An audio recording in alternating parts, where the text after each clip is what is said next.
Foundation आहे त्यांच्यामार्फत या ठिकाणी अमित सर आले त्यांचं प्रथमापद विद्यालयाच्या वतीने स्वागत करू.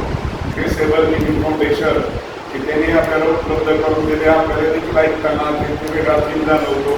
आपण 5 शिक्षक आहेत, तेच ते शिक्षक आपल्या पुढे येतात, तोच आवाज येतो. यातून एक वेगळा आवाज येईल, वेगळी माहिती, वेगळं ज्ञान आपल्याला येईल आणि आपल्याला आवड निर्माण होईल. आणि आवड निर्माण करण्याचं काम ही सुंदर कंपनी जी क्रिसेबल लिव्हिंग सोबत अटॅचमेंट आहे त्या दोघांमुळे शक्य झालेलं आहे. तर दोघांचंही मी या ठिकाणी आभार मानतो. धन्यवाद.